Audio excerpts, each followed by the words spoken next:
Good day, grade 12 learners. Welcome to today's history lesson. My name is Mr. Dixon. This lesson is brought to you by the Gauteng Department of Education in collaboration with Sabono Discovery Center. Well, this afternoon, learners, we are going to deal with the coming of democracy. This is basically a paper 2 essay question. Now, let's quickly look at what does paper 2 entail basically. Let's look at the examination guidelines pertaining to paper 2. Section A consists out of a source-based question, three source-based questions. The first one is civil resistance, 1970 to 1980s in South Africa. The question focus here is the crisis of apartheid in the 1980s, internal resistance. The second source-based question is the coming of democracy to South Africa and coming to terms with the past. Question focus will be the Truth and Reconciliation Commission. So what does that mean now? Yes, the topic is the coming of democracy to South Africa and coming to terms with the past. But the focus here is the Truth and Reconciliation Commission, abbreviated TRC. Number 3, the end of the Cold War and a new order. The question focus here is globalization as such. Then when we move over to section B, which is the essay question, the first one there is civil resistance between 1970 to 1980 in South Africa, and the question focus here is the challenge of black consciousness to the apartheid state. So there is a clear indication that section B is the essay questions. Question 2, now take note, question 1 will not, by section B, number 1, which is black consciousness, will be question 4, and number 2 will be question 5. The coming of democracy to South Africa and coming to terms with the past. The focus here is negotiating settlement and the government of national unity. Question 3, which will be question 6, the end of the Cold War and a new world order. Question focus, the end of the Cold War and the events of 1989. Meaning now, this question can be twofold. It can be only upon Europe or Eastern Europe, or it's a combination between what happened in Africa, in Angola, what happened in South Africa, and a combination of what happened in Eastern Europe at that point in time. But before we move into the content of the road to democracy, which is question 5 in paper 2, let us quickly go through historical skills, how we should answer essay questions as such. We need to understand that essay questions require you as the candidate that you need to take a stance. That's the first thing that it wants. It needs you to take a stance. A stance means that you need to indicate unto us in which direction you are going. And then thereafter, you need to develop a relevant, coherent line of argument. The line of argument must be supported with relevant historical evidence that is organized and connected chronologically to the question being posed.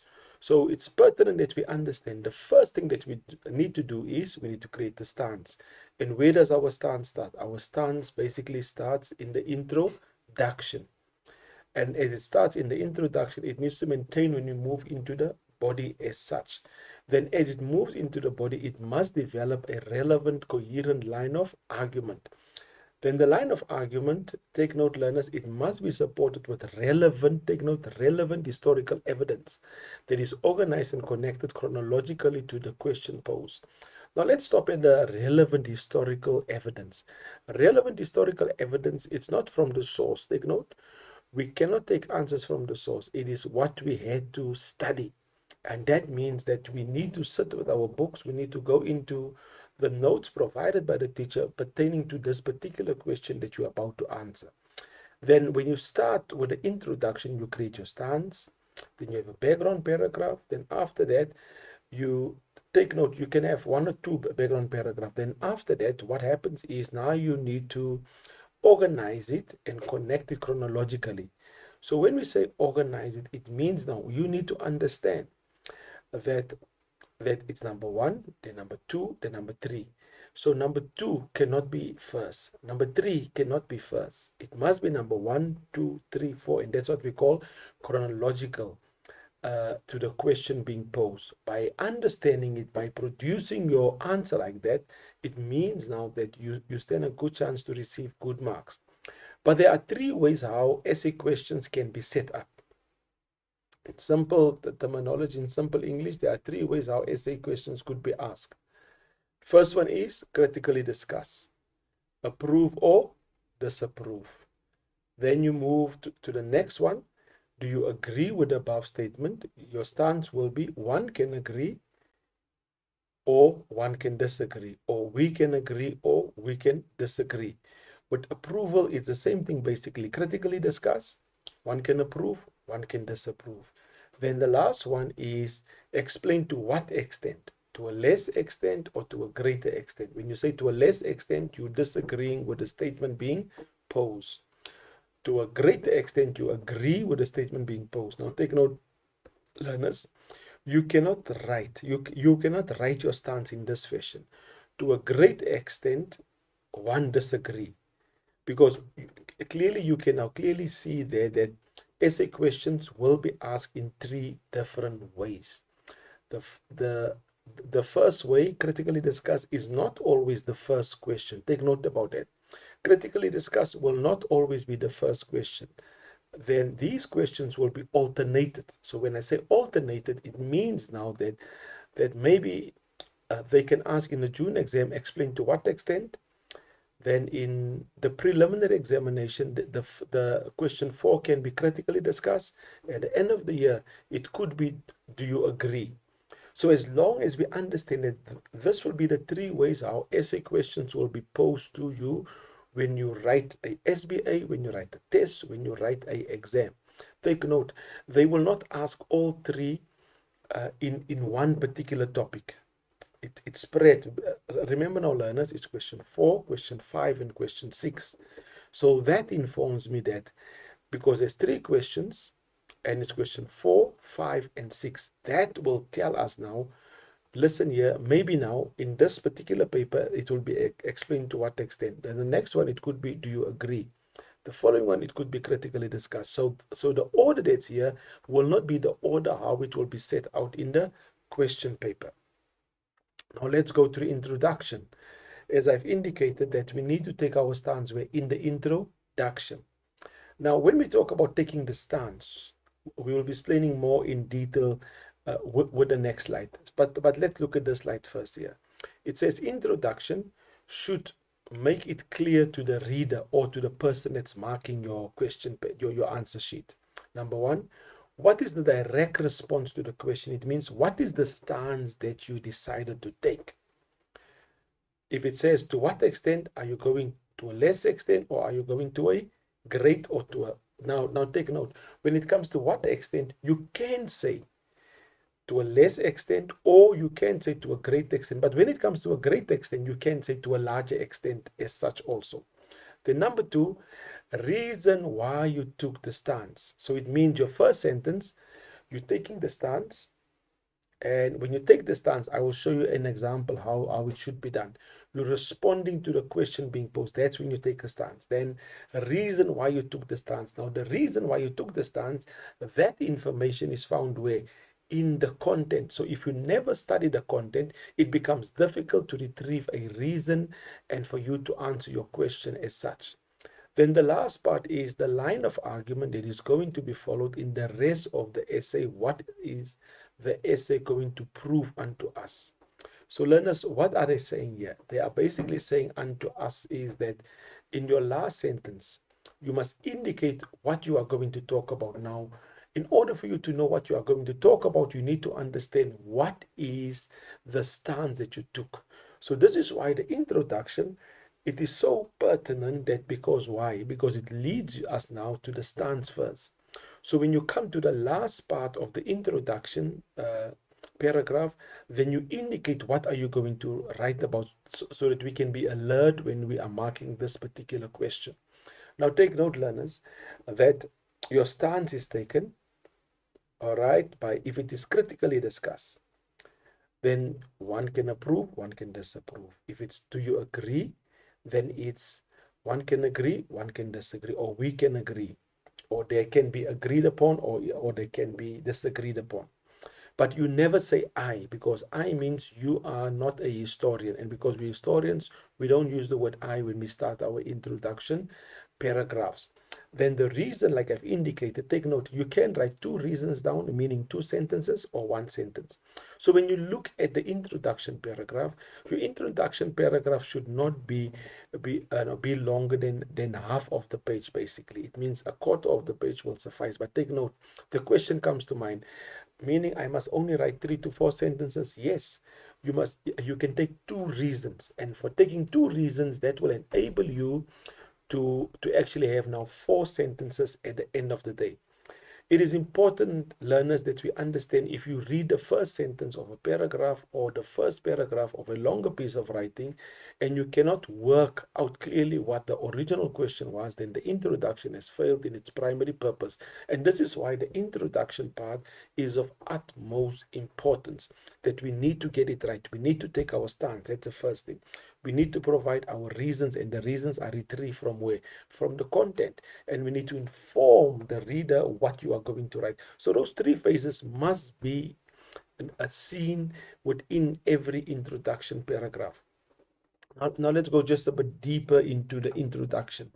Like I've indicated, there are 3 steps pertaining to the introduction paragraph: stance and reference to the question. Let's take the first example here. To agree or to disagree, meaning that we can agree or meaning we can disagree. So you choose either or. If it is agree, now you say one can agree with the above statement that this particular individual was not solely responsible for creating an independent South Africa. So take note, I didn't say one can agree to a great extent, because why? That is used in a different question. As you can see on the screen there, it says to a large extent or to a less extent, or if it says to a larger, you can say to a great extent also. And that in itself, learners, informs me that I need to take my stance in reference to the question being posed. Now take note, if the question is, do you agree, or the question is critically discussed, they will always provide a statement on top. It means a statement will be provided, and then after the statement has been given, then we move into, do you agree or disagree, basically. Or when you do critically discuss, the same thing will follow, basically. First the statement, then critically discuss. So do you agree, critically discuss? They first provide us with what? With statements. And after they provide us with statements, now we need to now take note. We need to now know that when they provide the statement first, it will either be agree or critically discuss. To what extent? It starts off like to what extent? Then they start off with a question being asked. Then it means now you can either say to a less extent or to a greater extent or to a larger extent. Then we move into the reason. The reason basically is, like I said to you, if you need to retrieve 1 or 2 reasons from the source indicating why you took the stance, then now take note, where do you find the reasons? The reasons it's basically found in the content. Then you move to step 3. Step 3 talks about orientation. So when we talk about orientation, it means which content are you going to use. It means what are you going to inform us about. That comes now in the orientation. Now let me just give an example. The question could be that Cyril Ramaphosa and Rolf Meyer was solely responsible for the new democratic South Africa. So that is the question being posed. Now we say, do you agree? So now we will say, one can disagree that, take note, one can disagree that Cyril Ramaphosa and Rolf Meyer were responsible for the new democratic South Africa. That is now in step 1, in the stance that we took. Now we go to the reason. Now we say Cyril Ramaphosa and Rolf Meyer met in secret and they came up with a record of understanding. When we go to phase 3 now, to step 3 now we indicate, now we say, listen here, we will be explaining or we will be highlighting why Cyril Ramaphosa and Ruth Meyer were not solely responsible for the new democratic South Africa. Now, learners, once you understand those three steps, then you are setting yourself up to write an excellent introduction. Because remember now, when you write the introduction, it creates a sense of peace within our hearts that this learner has followed the three steps pertaining to the introduction. Now, let's move over to the next part. The next part is the body. But before we talk about the body, let's talk about the background knowledge. When we talk about background knowledge, we are basically talking about the foundation of this particular question. Take note, after introduction, you write background knowledge. Now, what is background knowledge? Background knowledge leads us to where?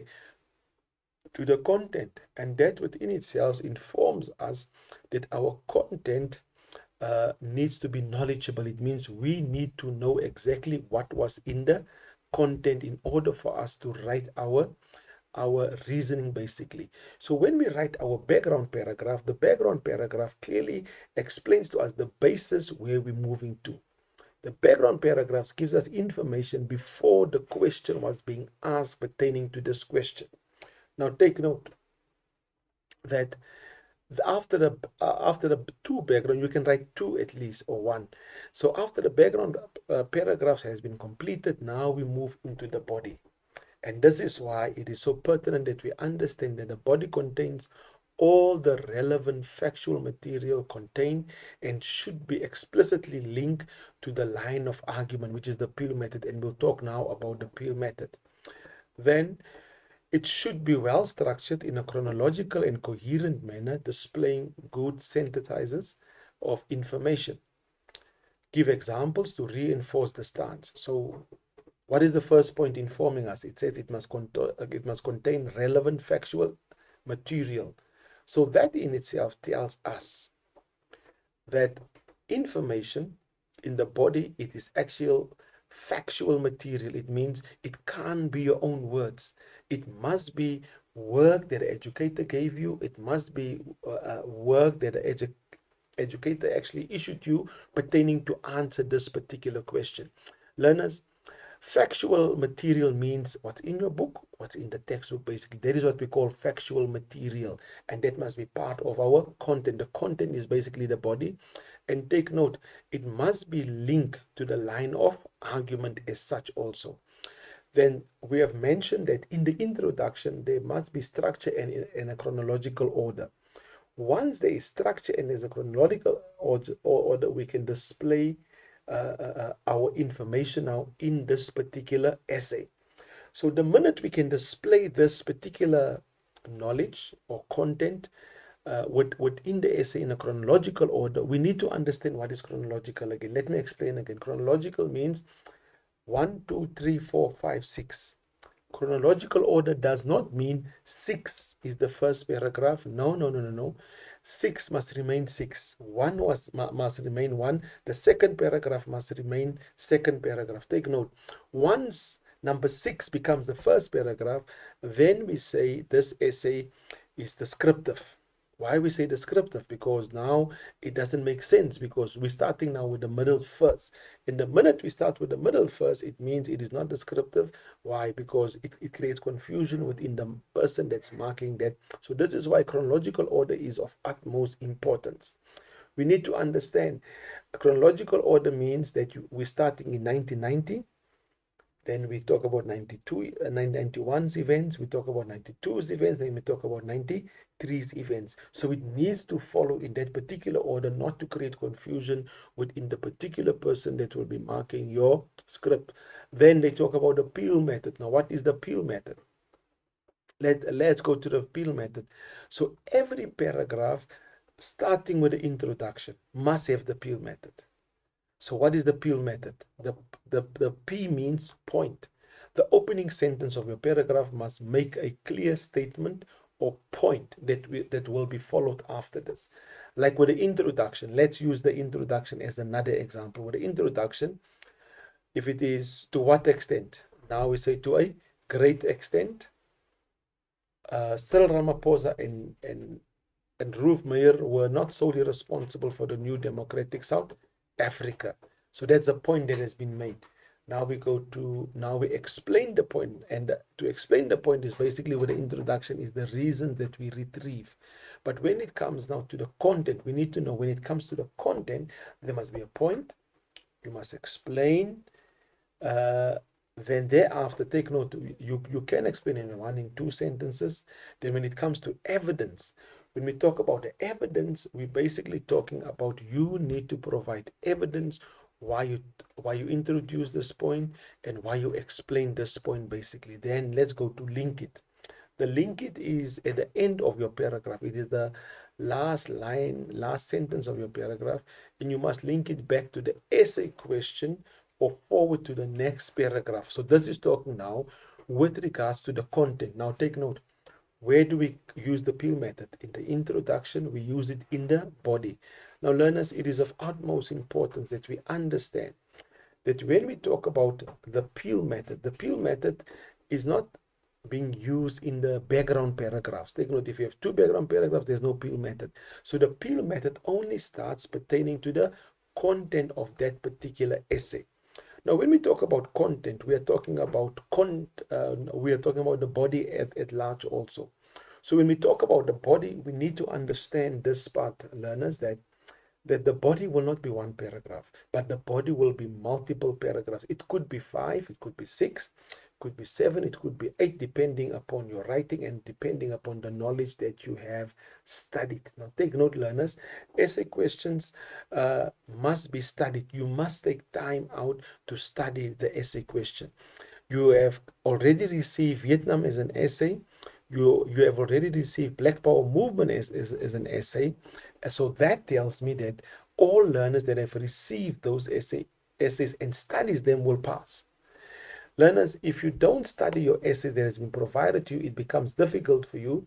We need to understand that, yes, you will spend about 3 to 4 hours how to study this particular essay. And at this point in time, I cannot give you study techniques, but I can just briefly give you some. So some techniques, how you can study your essay, basically, it is basically by highlighting the keywords in particular sentences and by indicating the amount of points or statements that you need to write down. So that is 1, 2 study techniques. But in order to maintain the peel method in the content, this is what needs to be followed. The opening sentence of a paragraph must make a clear statement or point. Explain the next few sentences in your paragraph. Take note, it says sentences in your, so it means there can be 2 explanations also in your paragraph should explain the point you have just made. Evidence, you must give evidence, which is the example to substantiate, support the statement point you have made in the first sentence. Then at the end of your paragraph, you must link back to the essay question or forward to the next paragraph. Now this is only, like I've indicated to you, this is only for when we talk about basically the content thereof. Now learners, now after the content has been written down, after you have written down your 9, your 8, your 6 paragraphs or your 12 paragraphs, now you need to write down the conclusion. Now take note, learners that the conclusion in itself needs to be answered in this fashion. You need to indicate that you are ending it. So you need to indicate by tying up my essay, by concluding my essay. In conclusion to my essay, now you go back to the introduction and you indicate by concluding my essay, by summing up my essay, by tying up my essay. Maybe your stance was to a great extent. To a great extent, now you mention now the question, what stance that you took in the introduction. Then you move into the reasoning. Now this is now the conclusion. Now you move into the reason why you took this. The same reason that you utilize in the introduction is the same reason that you will utilize in the conclusion, basically. Then after you have done that, now you create a separate sentence indicating why Ruth Meyer and Cyril Ramaphosa were not solely responsible for the new democratic. Now you phrase pertaining to the reason that you maybe took. For instance, you can say, that clearly we can see that Ruth Meyer and Cyril Ramaphosa was not solely responsible for the New Democratic South Africa, and other role players were also responsible. So that is a clear indication, learners, that is what we call now the Peel method. So once you have the understanding that essay questions will be asked in three ways: critically discuss. Your stance could be one could approve, one cannot approve. When it is agree, one can disagree. Now take note: critically discuss, agree. The statement is being given, and at the bottom of the statement now they ask critically discuss, or they will ask you, do you agree?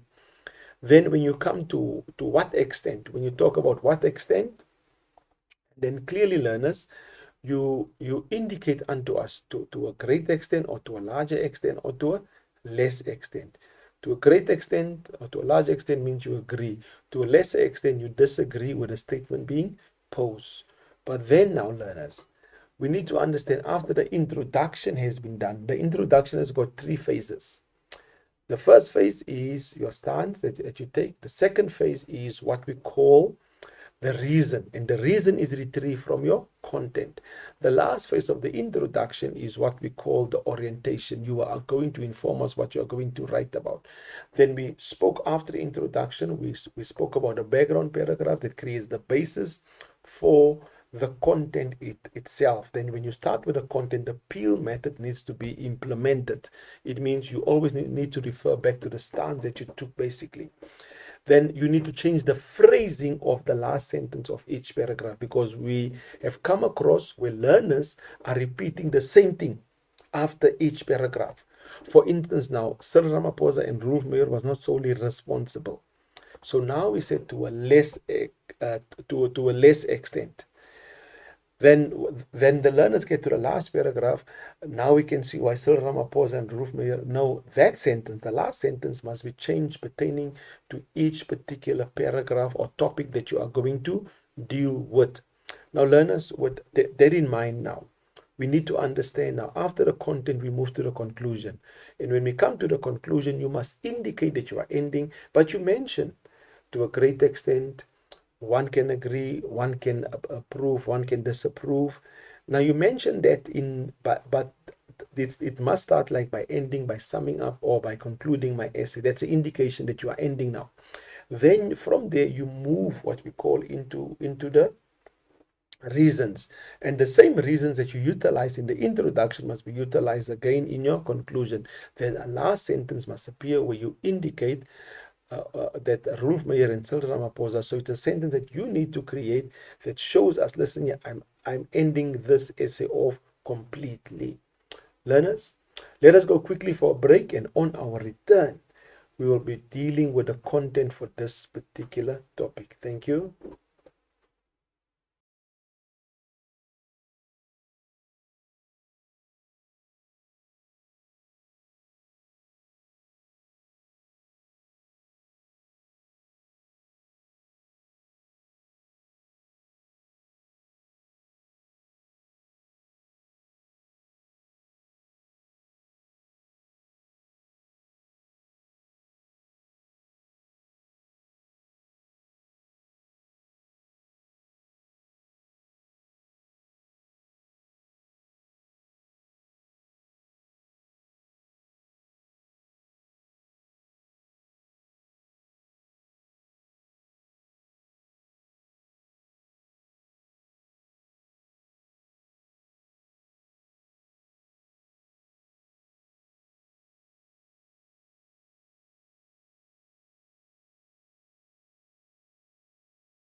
I want you to ask yourself these three questions.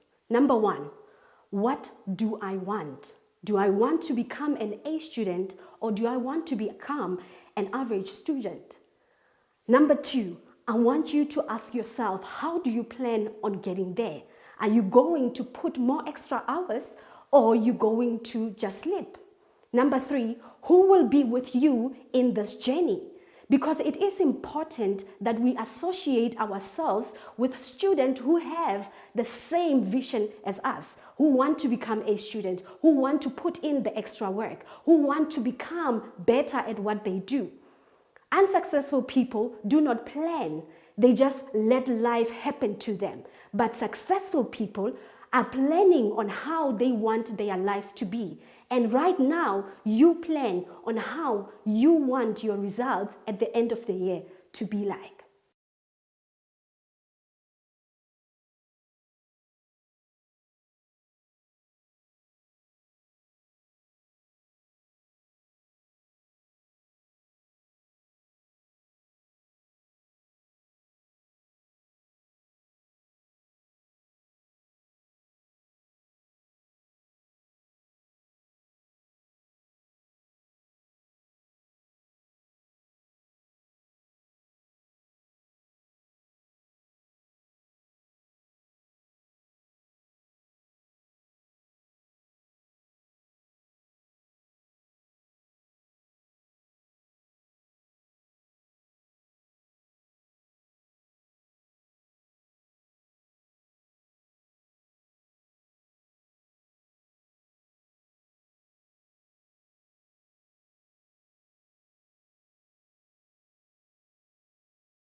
Excellent. Excellence is a habit. Excellence is a quality you have, a quality I have. It's a quality we have when we honor what is true to us. Yes, we are gifted differently. uNkulunkulu akasinganga ngokufana. Excellence is striving for your best. Whenever you have a particular project, test, homework, uzibuze, ask yourself, is this my best? Can I put in more effort? Excellence is striving to be in the top 1% of the area in which you are gifted. And so I challenge you, in every single thing that you do, in every single area that you're gifted in, whether it's sports, it's academic, ucula, whatever that gift is, strive for excellence.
Welcome back, learners. Today's lesson is history. My name is Mr. Dixon. This lesson is brought to you by the Gauteng Department of Education in collaboration with Saibono Discovery Center. We are dealing today with question 5, paper 2. Take note, paper 2, question 5. And the name of the topic of today's question is the coming of democracy in South Africa and the negotiating settlement and government of national unity as such. Before the break, what we spoke about is how to write a essay in history. Basically, we spoke about that essay questions are basically asked in 3 ways. Critically discuss, do you agree? So critically discuss and do you agree? They first give you the statement, then they ask critically discuss, or they ask do you agree? Then we spoke about to what extent. So those are the three ways essay questions will be set up for the June examination, for the prelim, and for the final. Then also we spoke about the introduction, that the introduction has got three phases. The first phase is the stance, second phase is the reasons, the last one is what we call the orientation, what you are going to write about.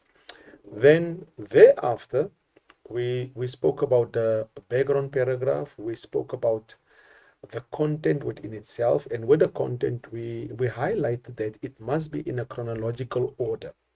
So when we talk about chronological order, we are talking basically about 1, 2, 3, 4, 5. Chronological order does not mean 5, the fifth paragraph becomes the first. No.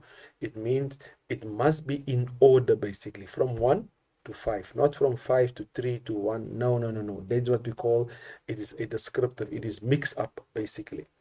Then we spoke about the content paragraphs, and the content paragraphs, take note, I'm saying content paragraphs. Content paragraphs is basically different topics within this particular topic that is being dealt with. Then we spoke about that in the content paragraph that the Peel method must be evident. The Peel method must be seen, where you make a point, you explain the point, you give examples of the point, and you link it back to the stance that you took in the introduction. Now, learners, very important that we understand that I indicated that the last paragraph, the linked sentence within the content paragraph must not always be the same. You must rephrase it with words similar to what you have used in the previous paragraph. Then we spoke about the conclusion, how the conclusion should look like. And then we indicated the conclusion should be, you need to indicate that you are ending off the essay.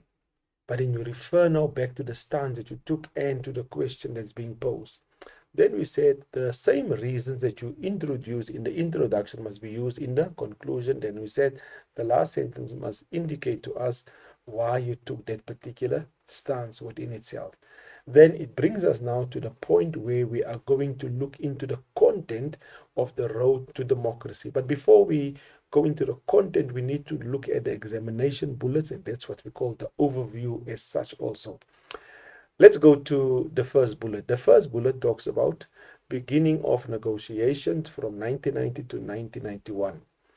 So we are going to talk about the beginning of the negotiations from 1990 to 1991. Yes, we are familiar that negotiations started before 1990, but this essay only focuses on the negotiating process that began 1990. So if you write, now take note, learners, if you write about the negotiating process before that, that means that's forming part of the background knowledge. And like I indicated to you, background knowledge should be at least 1 to 2 paragraphs. Then after the first bullet, we will be looking at breakdown of negotiations. So when we talk about the breakdown of negotiations, we're basically talking about the violence. We're basically talking about how certain meetings were disrupted within South Africa, how they were trying to derail the negotiating process within South Africa. This comes now from the black people and the white people as such also. Then our next bullet, multi-party negotiations process resumes. So there were certain breakdowns. There were certain meetings set up, and there were breakdowns between those meetings. And then we will be focusing on the multi-party negotiating process, how it resumed after it was actually halted. Then bullet number 4, ongoing violence attempts to derail negotiating process. So we'll be looking at the ongoing violence, where we will be starting off in Sebokeng basically. And then we'll be moving right through up until the negotiation. So we'll be looking from 1990 violence up until 1994 the violence. Then the last bullet talks about the final road to democracy in 1994, 27 April 1994 elections, the government of national unity that was established. So this is what we call, learners, the examination bullets, and this is what the essay needs to contain. Now let's go into detail pertaining to all the bullets that is being provided unto us. Now we have background quickly here. Background and focus. So we need to understand now that when we talk about the background, it is how things were before 1990. So let's go to the first bullet. The first bullet indicates unto us debates around the process between the ANC and the National Party. This was now in the 1980s. This was when P.W. Botha was still the president in South Africa. Take note, P.W. Botha only resigned in 1989 after his stroke. So it's not important that you mention that, but this is only there was debates around the process between the ANC and National Party before 1990 also. And these meetings were basically, take note, I'm saying these meetings, meaning more than one. These meetings were guided, it was led basically by the business institution, or let me say the business people within South Africa. The stalemate in the struggle, end of the Cold War, compromise on both sides. So both sides during the 1980s, there were stalemates and there were struggles in between.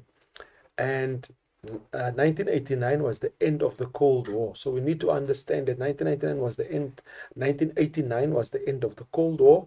And because it was the end of the Cold War, it impacted the politics in South Africa.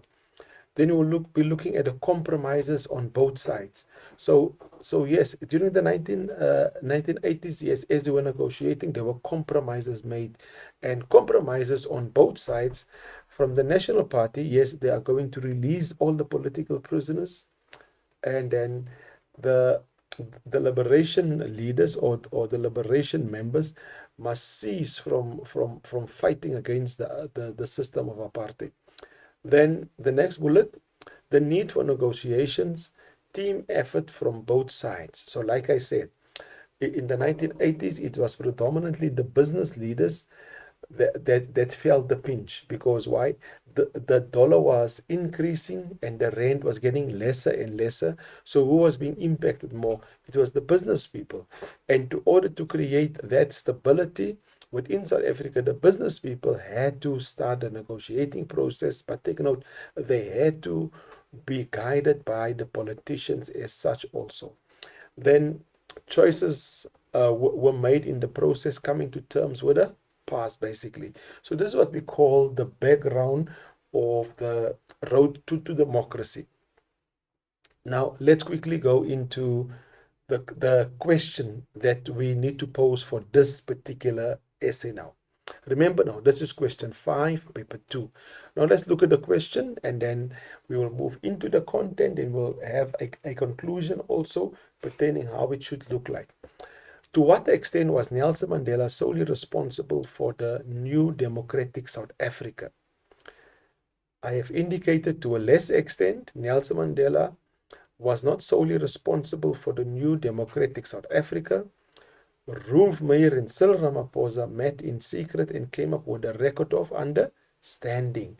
That's my reason. In the next paragraphs, we will be looking at why Nelson Mandela was not solely responsible for the new democratic South Africa. So there I have my 3 phases already. So the question is, sir, can we write 3 paragraphs, 3 sentences? Yes, you can, but take note.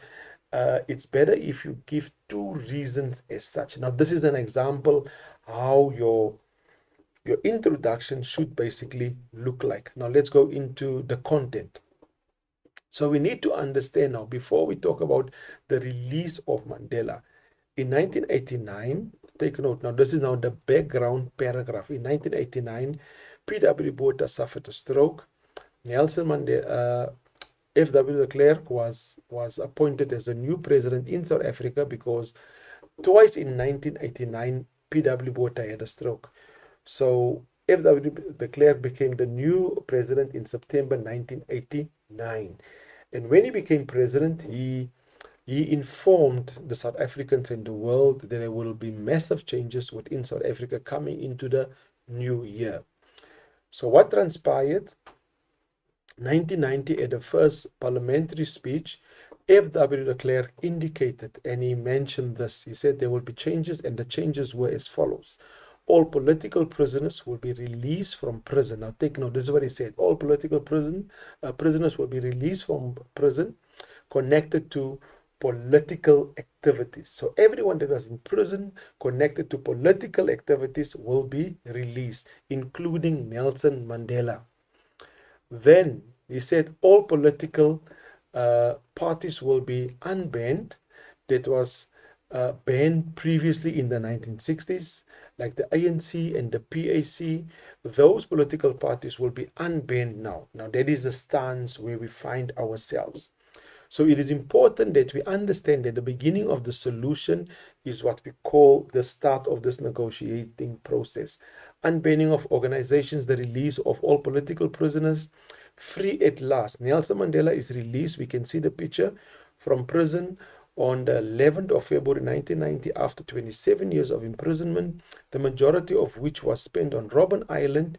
He raises his fist with his then wife, Winnie Mandela, and some of his ANC comrades. Now, this is now what we talk about now.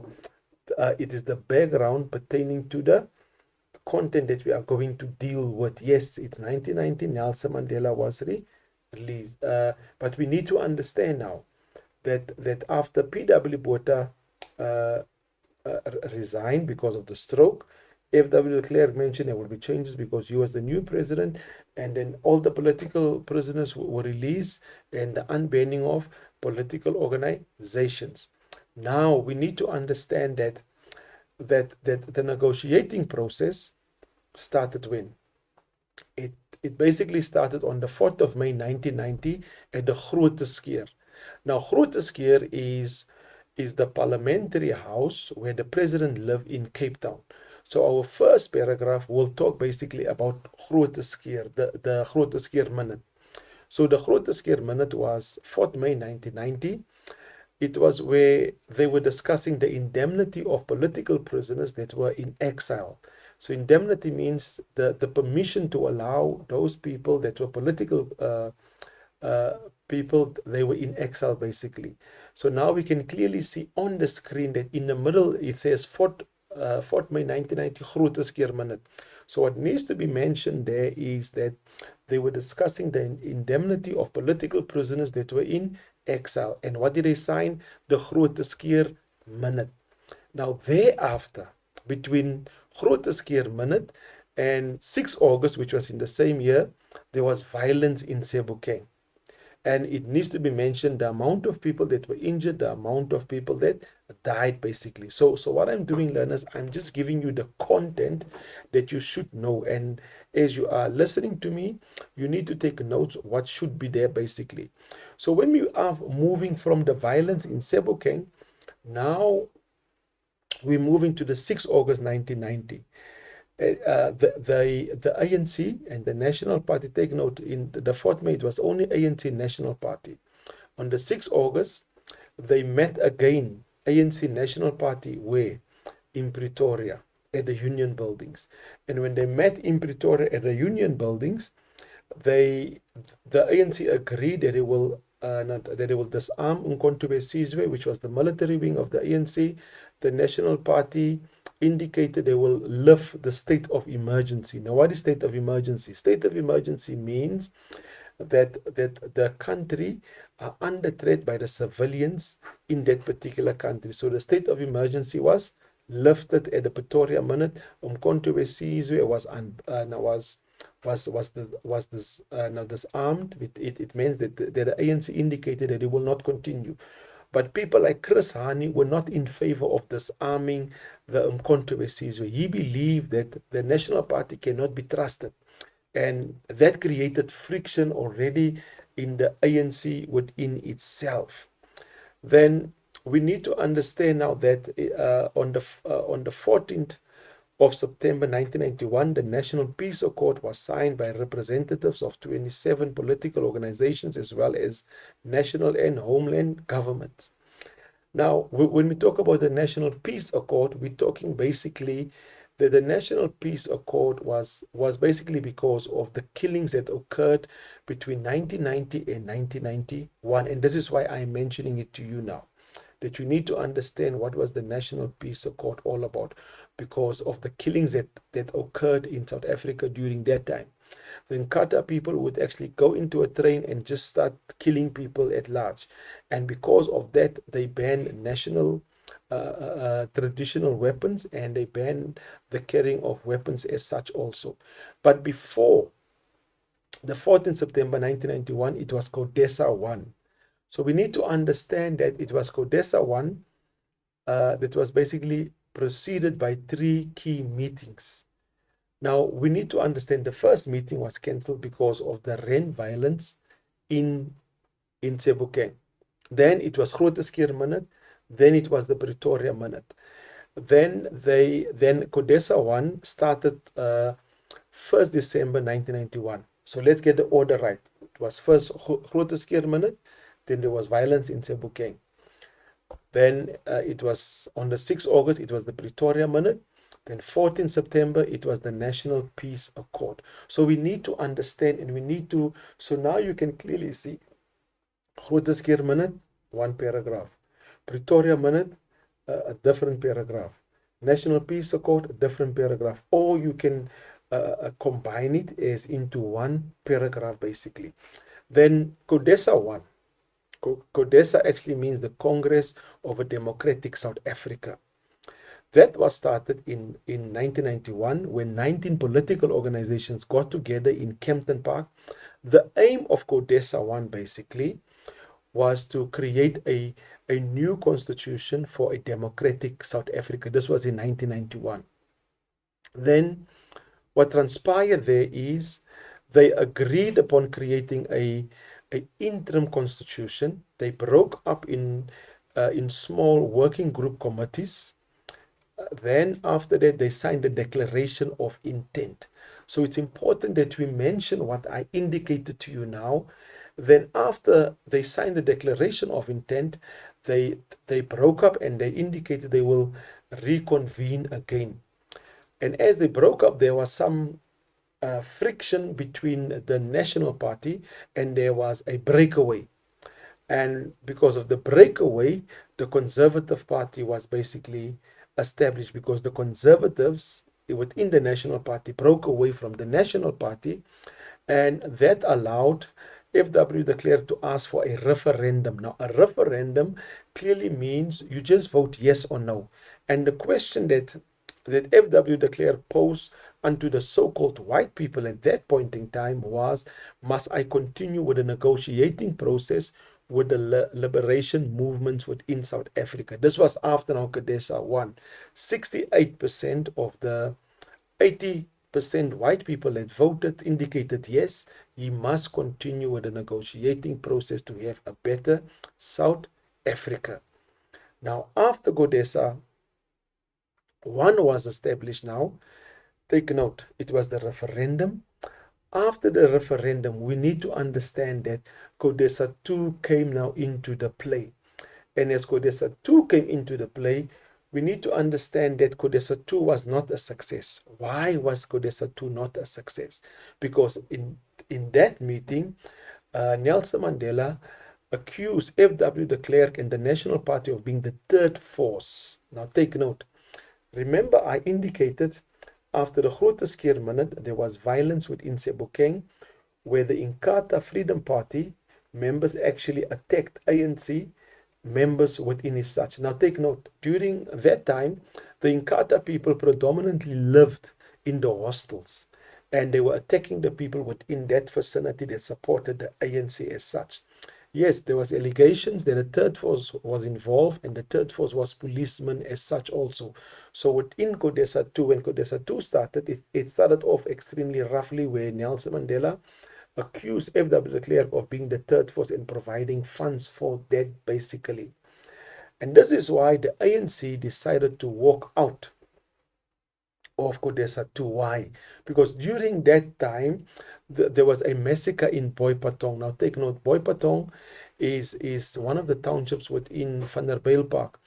And on the 17th June 1992, the ANC decided to walk out of CODESA 2, and they started off with a program called Operation Rolling Mass Action.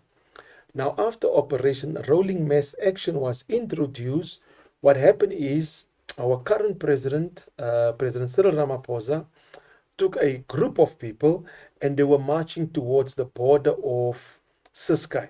And when they came close to the border of Ciskei, the army of Ciskei actually started to shoot at the protesters. And as they were shooting at the protesters, 28 people were killed because of protesting. Because why?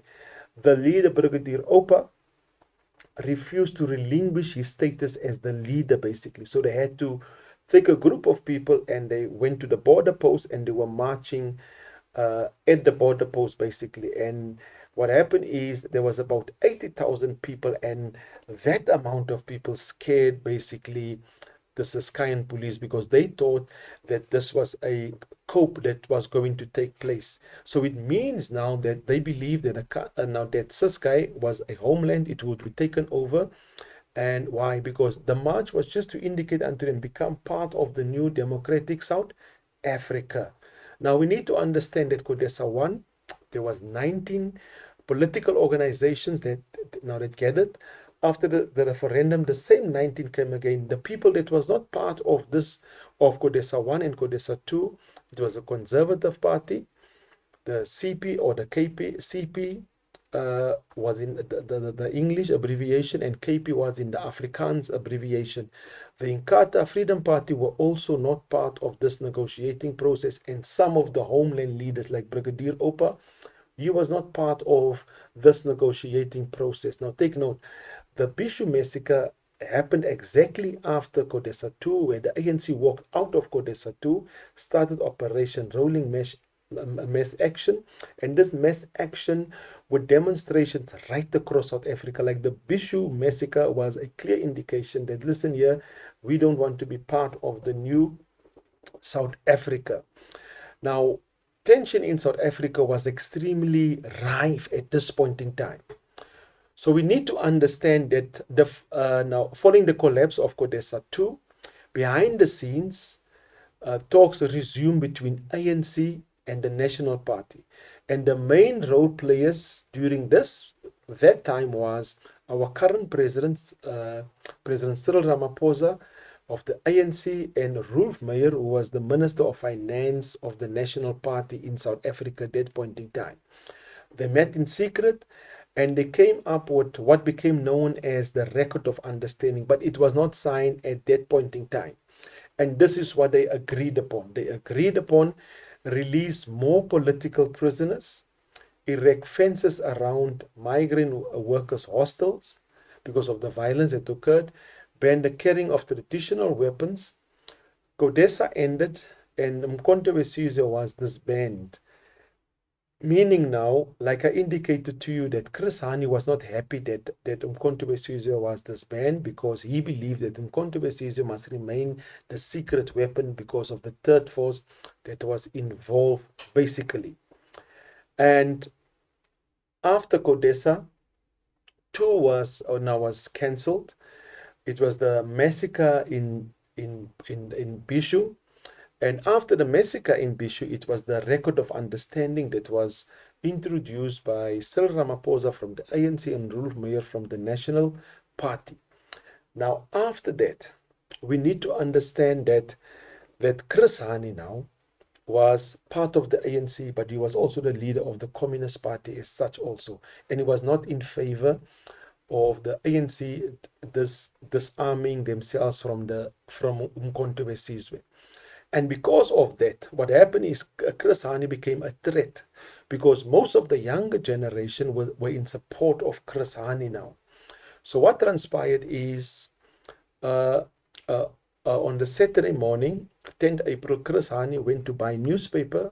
On his return, as he was waiting for his garage door to open, he was assassinated by Janus Vallas. And as Janus Vallas assassinated him, the neighbor opposite Chris Hani was a white lady. She witnessed what happened, phoned her husband, and the husband contacted the police, and in the radius of 10 kilometers, Clive Darby Lewis and Janus Vallas were arrested. They received life imprisonment. After the assassination of Chris Hani, the South African public, predominantly the non-whites, were in uproar. At this point in time, the country was at the brink of a civil resistance in South Africa because Chris Hani was assassinated. F.W. de Klerk lost control of South Africa as a country. He called upon Nelson Mandela to address the nation at large. Nelson Mandela went to SABC and he addressed the nation and he informed them, listen here, yes, it was a white man that killed Chris Hani, but a white woman saw what transpired and her husband contacted the police. So it doesn't mean that all white people are evil, because at that point in time, after Chris Hani was assassinated, the idea amongst the non-white people, they are going to kill all the white people. But because of Nelson Mandela's intervention, he indicated, yes, a white man did a crime, but it was reported by a white individual because it was not right. And that was a clear indication that not all white people are evil. So we need to understand the role that Chris Hani played pertaining to the new negotiating process. And at that brink of time, we need to understand that the country was still on the brink of a civil war. And what transpired is Joe Slovo, which was part of the South African Communist Party, he came up with what we would call the Sunset Clause. Now, what was the Sunset Clause all about? The Sunset Clause is that Joe Slovo suggested a 5-year of government national unity. So what he was talking about, government national unity, it means that South Africa must have a president and 2 deputy presidents, and all the political parties must be in unison with regards to the rules and regulations within South Africa. That is now government for 5 years, a government of national unity. The government of national unity would include all parties which obtained over 5% of the vote in a democratic election for the first 5 years. This meant that the National Party was sure to be included in this, and this was called the Sunset Clause. But what was added to the Sunset Clause is that all government workers, their positions would be guaranteed for 10 years. So it means now, after the elections, if the ANC wins the elections, everyone that works for government, their positions would be maintained for 10 years thereafter, and then they could decide if they wanted to leave the government's office or not, basically. And with that said in mind, even a election date was set, and the election date was the 27th of April 1994. So this is basically the role that Chris Hani, now the death of Chris Hani played, basically. And because of the death of Chris Hani, Joe Slovo came up with the Sunset Clause, where he believed that, listen here, there must be a government of national unity. It was agreed upon, and an election date was set, and all government workers' jobs will be guaranteed for 10 years, basically. But after the Sunset Clause, violence continued in South Africa.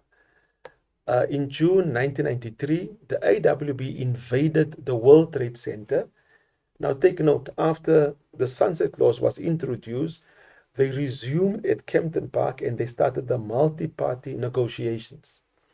And the AWB, which is called the Afrikaner Weerstandsbeweging, it was white Afrikaner people, they stormed the World Trade Center with armored army vehicles. And they demanded a Volksstad, yes, and the Volksstad was granted unto them. The Volksstad is in Northern Cape, and it's called Orania. Then the violence continued. At St. James Church in Cape Town, there was a massacre. During the Sunday evening service on the 25th of July 1993, a group of APLA cadres attacked the St. James Church in Kenilworth using grenades and AK-47s. They killed 11 members of the congregation and wounded 58. Again, violence still continued. Killing at the Heidelberg Tavern. An attack on the Heidelberg Tavern took place in Observatory, Cape Town in December 1993, where also people were killed and people were injured. And this was the ongoing violence in South Africa. Then, in November 1993, an interim constitution for South Africa was agreed upon. The violence escalated, it continued in March 1994. Now take note, the elections were set for 27 April 1994. So in March 1994, there was this Shell House massacre. So what transpired here is that the Inkatha Freedom Party, they were marching in town towards Shell House, which is the headquarters of the ANC. And as they were approaching Shell House, the soldiers of, let me say, the cadres of the ANC were starting to shoot from the building, because remember, it's a tall building. They were starting to shoot, and a lot of Inkatha Freedom Party members were killed during that time. Some of them were injured, and that was a clear indication that, listen here, the Inkatha Freedom Party did not want the new South Africa to continue, basically. Now the question is, where is the Inkatha Freedom Party from? They are basically from KwaZulu-Natal. Remember now, Zululand had their own homeland, their own country, so they did not want to be part of the new South Africa. But that was not only the IFP. The Freedom Front joined the election process 3 months before, meaning that Nelson Mandela, F.W. de Klerk had a meeting with the Freedom Front, and the Freedom Front was a breakaway from the Conservative Party. So they decided to join this election process 3 months before the time. Then the IFP only decided a week before the time that they would join the elections. And 27 April, there was an election, and the election was held over a couple of days, basically for 3 days, and the ANC won with a 63%. And after the ANC won the election, Nelson Mandela was elected as the first black president of South Africa. And take note, Nelson Mandela became the third president of South Africa. He was the first black president, but he became the third president. Now, who was the first president? P.W. Botha, because in 1985, P.W. Botha changed the constitution and he introduced the first president. So P.W. Botha was the first president. Now the question is, why did P.W. Botha change the constitution? Because 1960, South Africa received their independence from Britain, and they were no longer under a monarchy. In any country where there's a monarchy, it means a king. It means now that there must be a prime minister and not a president. So South Africa became in 1961 a republic, and when they became a republic, basically they were still having premiers, prime ministers. In 1985, P.W. Botha came and he transformed the constitution, and he became the first president. F.W. de Klerk became the second president, and Nelson Mandela became the third president, but he was the first non-white president in South Africa. So it is pertinent that we understand that on the 27th April, South Africa's first democratic elections introduced the first black president in South Africa. So learners, so what did I do now? I went through the topic pertaining to the content of the road to democracy. I started off by introducing the first three, the Grote Skeer Minute, 4th May 1990. I explained unto you that it was to discuss the indemnity of political prisoners that was in exile. I explained to you that it also spoke about how to release the political prisoners from prison. I spoke about the violence in Sebokeng. Then I moved into 6 August, the Pretoria Minute, where ANC unbanned, basically, or disarmed Umkhonto we Sizwe, the National Party, lifted the state of emergency. Then we went into CODESA 1 in December 1991. And between Pretoria Minute and CODESA 1, we spoke about the National Peace Accord. Then after that, CODESA 1 was basically to create a new constitution. They agreed on the interim constitution, and they signed a declaration of intent, broke up in small working group committees.